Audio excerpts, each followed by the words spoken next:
Donc vous allez commencer à écrire. Faut qu'on garde quand même une source écrite.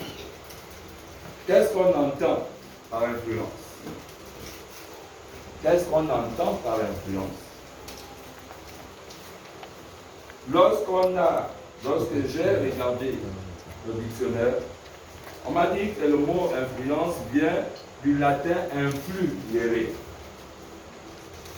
Je l'écris au tableau. Influere, c'est du latin. Donc le mot influence vient du latin influere, qui signifie rouler dans. Amen, amen. Si vous pouvez mettre les deux entre guillemets, c'est mieux. Influere et rouler dans. Il faut mettre ça entre guillemets. Donc le mot influence vient du latin influere, qui signifie couler dans. Amen, amen. Couler dans. On va dire, vous pouvez mettre un point, et puis aller à la ligne. Maintenant, on donne la définition. On va dire que c'est l'action, virgule, c'est l'action, virgule, généralement continue avec plus E à la fin. C'est l'action généralement continue, virgule, qui exerce U.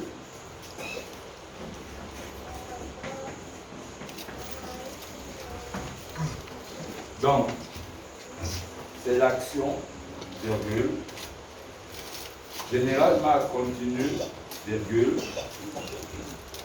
qui exerce quelque chose. Donc, c'est l'action qui exerce quelque chose, d'accord, sur quelque chose ou sur quelqu'un. Point. Donc, ici, on a quelque chose qui exerce une action sur quelque chose d'autre ou sur quelqu'un. C'est ce que ça veut dire influence. Donc, influence vient du latin influere, qui signifie couler dans. Mettez entre guillemets, comme je disais, point à la ligne.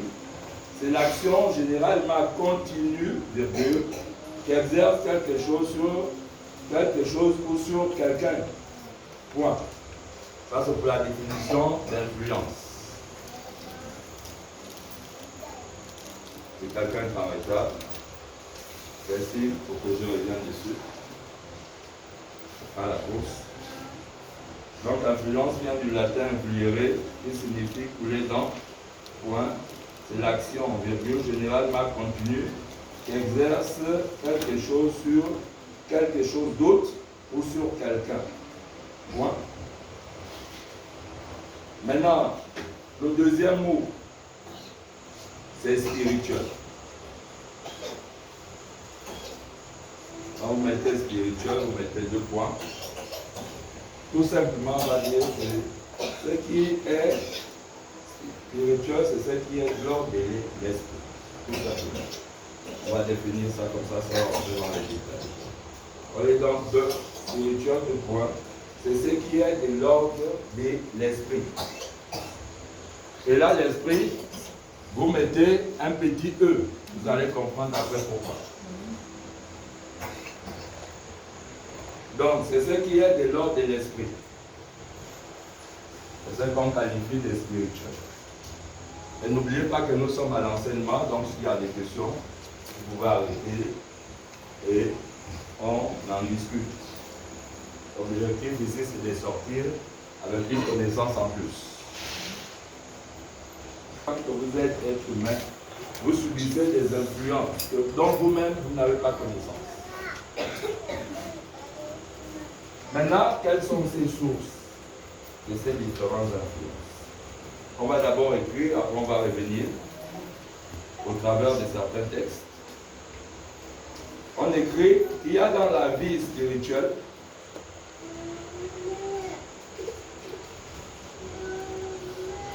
très efficacement au point que même le chrétien, à des moments, est trempé là-dedans, il ne se rend compte qu'après, que, oh, donc j'étais là-bas. Donc toutes ces influences sont invisibles et très subtiles, au point que les êtres humains ne se rendent pas compte aussitôt de leur impact sur leur vie spirituelle. Point.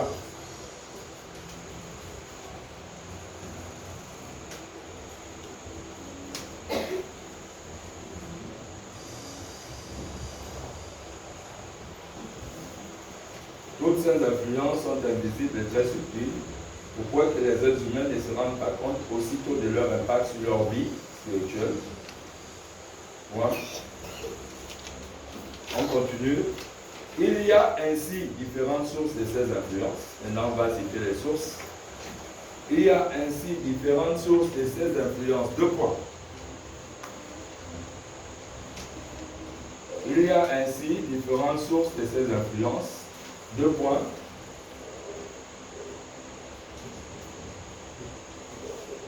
Il y a ainsi différentes sources de ces influences. On met deux points. On met un tiret à la ligne. La première source, c'est la source charnelle. Premier tiret, source charnelle, ou la source charnelle. Il y a ainsi différentes sources de ces influences. Deux points, premier tiret à la ligne, sinon un tiret à la ligne, c'est la source charnelle. On met un point virgule, on met un autre tiret.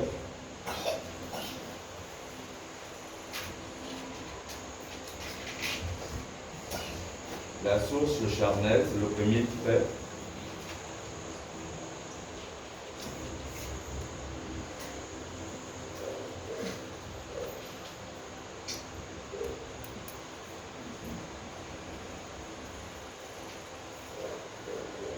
Deuxième tiret, la source terrestre.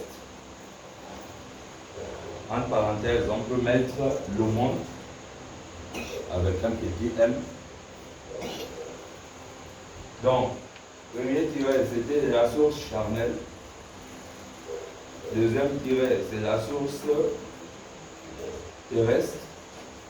Entre parenthèses, on met le monde. Point virgule. Le troisième tiret, on met la source démoniaque. La source démoniaque. Source démoniaque. Point, virgule, et ensuite, dernier tiret, on met la source du Saint-Esprit. Le dernier tiret, c'est la source du Saint-Esprit. Donc, on comprend qu'il y a ici différentes sources qui influencent l'être humain, chrétien ou non chrétien. Amen, amen. Et il faut pouvoir identifier les symptômes de ces différentes sources pour rester ou demeurer dans la bonne source. On verra dans la suite. Donc, je disais, il y a la source charnelle, la source terrestre, la source démoniaque, la source du Saint-Esprit. On va prendre quelques textes. On a un enseignement. Enseignement dit pas se comprendre, on dit ce que dit la parole de Dieu. Donc on relève 1 Corinthiens 2, verset 12. En notant déjà préparé aussi les lectures aussi. 1 Corinthiens 2, verset 12.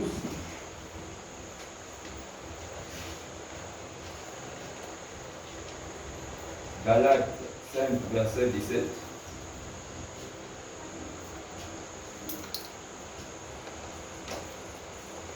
Galates 5, verset 19. Romains 8, verset 8.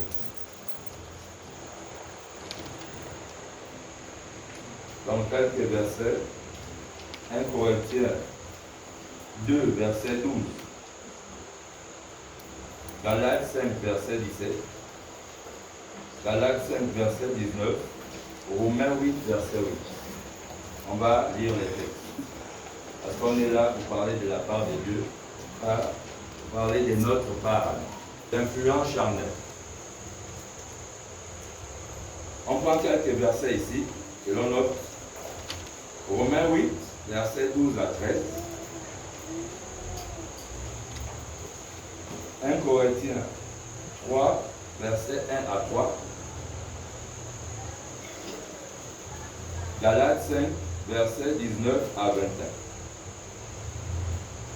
Avant de noter quelque chose, à part les versets, on va d'abord lire ces différents versets. Plus pour faire comprendre. Les disputes, les divisions, les sectes, l'envie, l'ivrognerie, les excès de chair et les choses semblables. Je vous dis d'avance. L'excès des tables. Vous qui aimez manger là. C'est bien. Que ceux qui commettent cette chose mériteront pour le royaume de Dieu. Vous avez entendu? C'est ça les charmes. Influence charme.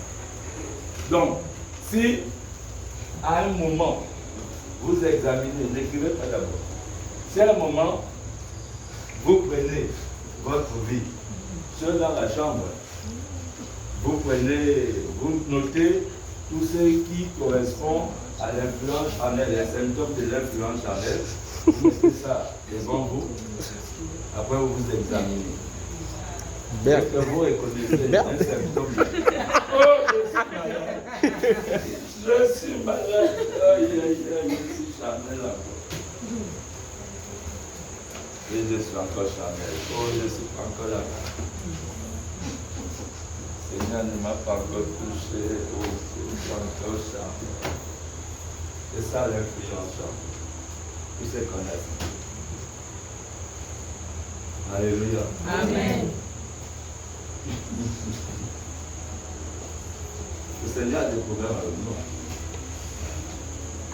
On est un public difficile. Bien, on va écrire quand même quelque chose encore. Une personne charnelle est gouvernée par ses sens et ses sentiments.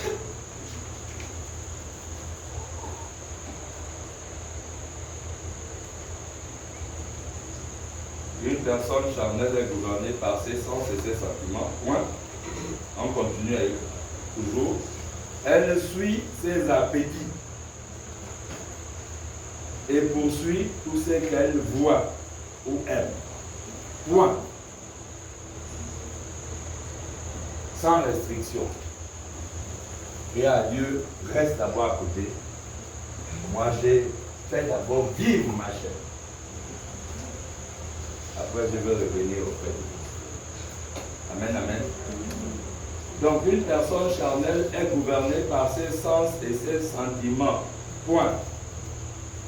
Elle suit ses appétits et poursuit tout ce qu'elle voit ou aime. Point.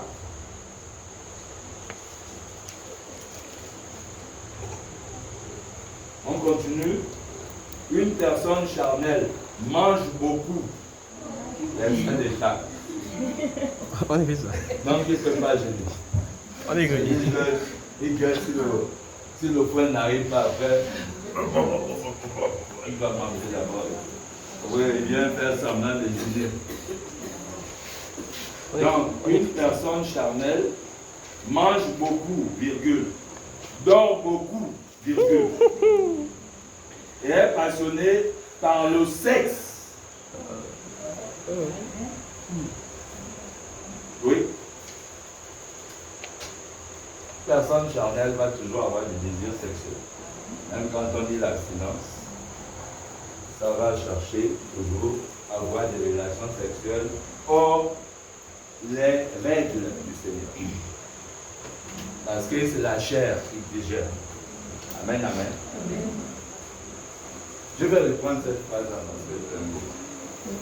Une personne charnelle mange beaucoup, virgule, dort beaucoup, virgule, est passionnée par le sexe. En parenthèse, vous pouvez mettre, pense beaucoup aux relations sexuelles et se livre à toutes sortes de plaisirs disponibles. Vous fermez la parenthèse. C'est ça la personne charnelle. Donc tu arrives à la maison, tu notes ça, tu te mets comme ça en face. Oh, ça, je fais encore ça. Aïe, aïe, aïe, je suis encore charmé. Donc, une personne, elle mange beaucoup, on a dit, virgule, dort beaucoup, virgule, est passionnée par le sexe, on a dit, entre parenthèses, mettez, pense beaucoup aux relations sexuelles et se livre à toutes sortes de plaisirs disponibles, virgule. Pardon, point, et vous fermez la parenthèse. Et on termine par cette phrase, une personne charnelle a du mal à jeûner et à connaître Dieu. Point final pour cette partie. C'est pas possible. Dieu charnel, tu peux pas. Dieu ne peut pas être à côté de toi. Tu ne peux pas chercher à connaître Dieu quand tu es charnel. Amen. Tu ne penses qu'à tes bois-fruits. Le vin que tu as abandonné, soi-disant abandonné, va toujours t'appeler. Parce que la chair a ces démons qui vivent toujours. Nos copains avec qui tu trompes toujours Jésus, lorsqu'il va actionner son bip, tu vas toujours sauter pour aller vers lui. Il t'aura toujours à sa merci. Dès qu'il lance l'hameçon, oh Maria, viens, trichons Jésus, après tu vas aller chez eux. Et Jésus te voit dans ton acte. C'est ça. C'est malade. Pas d'influence charnelle. Amen, amen. Donc vous comprenez que lorsqu'on est sous l'influence charnelle, on connaît toutes ces situations. C'est-à-dire que toi tu te dis, bon, c'est naturel. C'est naturel. Mais ce n'est pas naturel.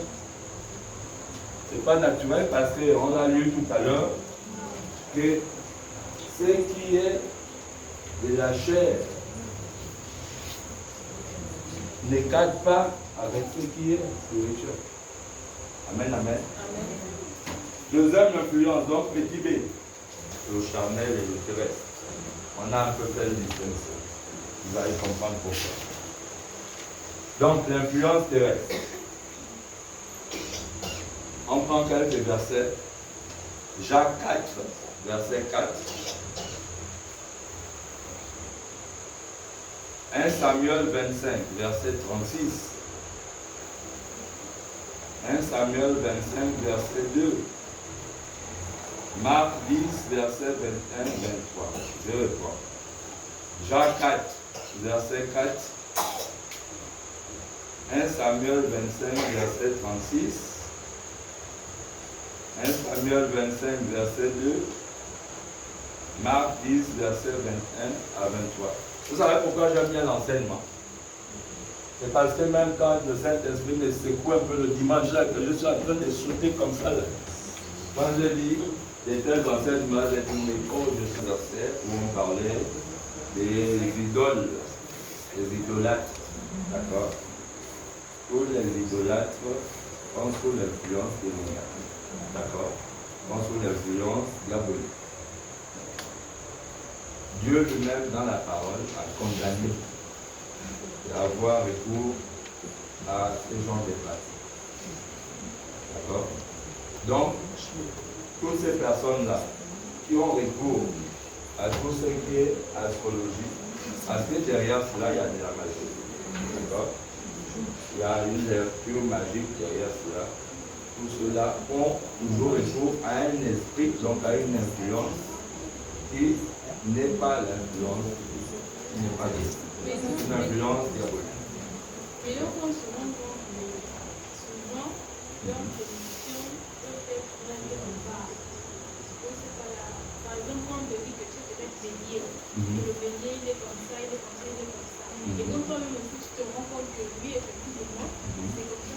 Ça peut être vrai à certains. Dans le livre des Actes, il y a une scène où les apôtres sont en train de marcher et derrière eux, il y a une femme animée par un esprit, d'abord, de Python, qui crie de prophéties sur eux. Elle dit la vérité. Mais la source n'était pas vraie. Parce que certains peuvent se dire, mais pourquoi les apôtres l'ont fait taire?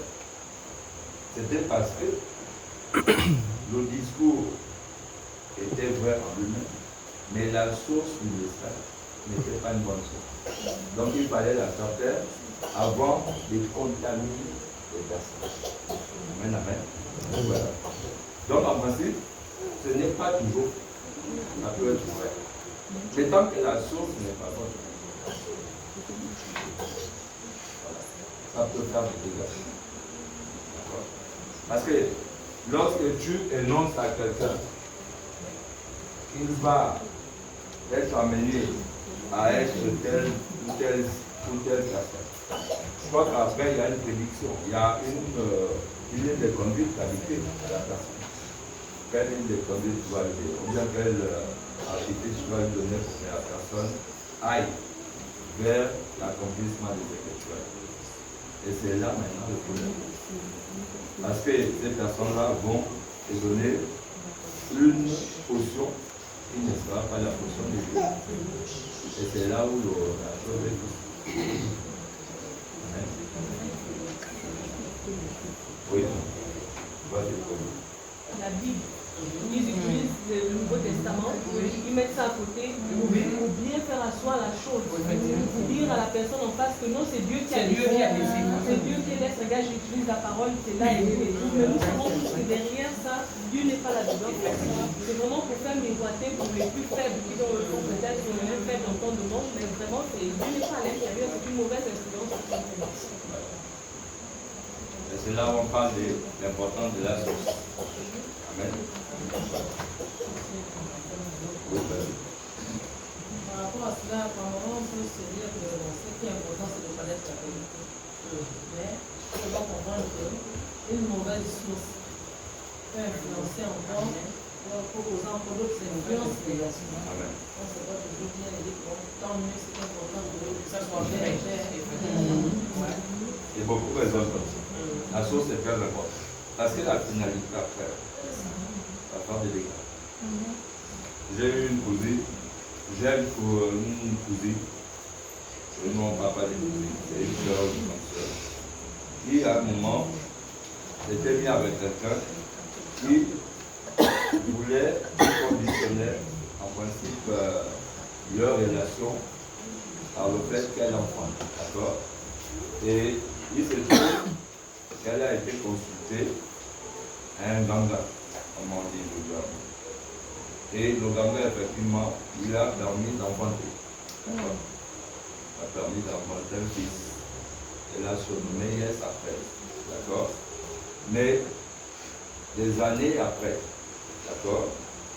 Puisque c'est une source, on peut dire, démoniaque, symbolique, d'accord? Il y aura des répercussions. Les répercussions, il se trouve que ces répercussions-là ont pris le contrôle de l'enfant qui s'est orienté vers la mauvaise chose. Amen. Il a commencé d'abord à faire même de la pédérastie parce qu'il est sorti avec l'ami de sa grande sœur. Et puis après, il est rentré dans d'autres choses, dans des cercles, des ésotériques et tout le reste. D'accord? Une vie, il paraît vivre une bonne vie, mais depuis que les soins, il n'est pas véritablement ça. Il est dans l'événementiel, il fait même venir des artistes. C'est mon fils, comme je l'appelle. Il est très célèbre, il passe à la télé, il fait venir des artistes de partout dans le monde. On connaît ça du tout. Amen. Donc la source au départ n'était pas bonne. Elle, en cherchant les enfants à tout prix, a une source qui a impacté la vie non seulement de son enfant, mais aussi, parce que ça n'a pas été le seul, ça a impacté même les autres qui n'étaient pas nés dans ces conditions. Parce qu'il y a une qui est devenue lesbienne par rapport. Ok? Donc la source est importante. Ça va, je voulais savoir, est-ce que le fait que, par exemple, si moi, je dis pour ma part, moi j'ai 3 garçons. Si par exemple j'ai envie de faire une fille, ma grand-mère du village, elle sait comment on fait les filles. Elle sait comment elle manipule ses plantes pour me faire avoir une fille, par exemple. Est-ce que si je vais voir ma grand-mère qui n'est pas là mais qui a ses connaissances, est-ce que c'est une mauvaise source? Est-ce que c'est de l'ordre diabolique, démoniaque, terrestre? Est-ce que c'est permis en tant qu'enfant de Dieu que je suis? Répondant à sa question.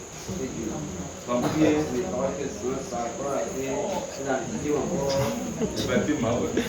C'est important cette remarque. Hein? Parce que maman n'a pas toujours été à côté d'elle. Elle peut dire des choses. Donc on ne peut pas savoir. On ne peut pas savoir. Oui, maman. En même temps que Dieu décide que ça c'est une fille, toi tu peux rien changer en fait. On ne peut pas dire que toi tu veux, si Dieu te dit que moi je veux que ce soit un garçon. Avec les autres, devant elle, il y a eu un bracelet qui est tombé. Elle a ramassé. En marchant avec les autres l'ont arraché. Quand ils l'ont arraché, la personne qui l'a arraché a mis ça à la maison, ça a disparu. C'est que le pouvoir là a été donné. Et elle soignait, comme maman Anaël disait, elle soignait les maladies des enfants, la rate, des choses comme ça. Elle connaissait les faits en fait. Mais moi je vois que c'est à cause de ce bracelet là, parce que le pouvoir là a été transmis, malgré la personne avait ramassé. Et ça a disparu. Et elle a grandi avec ça, elle soignait. Donc, je pourrais dire à maman Léna que peut-être que la dame avait quelque chose, mais elle ne pouvait pas dire. Mais la mienne, elle avait dit. Dans sa jeunesse, voilà ce qui s'était passé. D'accord. On va essayer d'avancer. Parce que on a. Tu gardes ta question. Parce que tout ce qui touche les feuilles, les choses du village là. Ah, d'accord avec ça. On est là dedans. Le cordon ombilical avec les abeilles. Amen, amen. Amen. Ah, c'est toujours le cordon ombilical avec les gangas qu'on allait se faire. Il reste encore là. Et ça, c'est titre là quand on parle un peu de ça. L'influence démoniaque. C'est l'OC, petit C. L'influence démoniaque ou diabolique. Vous choisissez les deux voix du Père. On prend Marc 5, verset 2 à 5. Marc 5, verset 2 à 5. Matthieu 8, verset 28. Luc 11, verset 14. Amen, amen. Amen. Ne négligez pas cette influence, même quand vous êtes petit. C'est une influence réelle. Donc on va d'abord lire les versets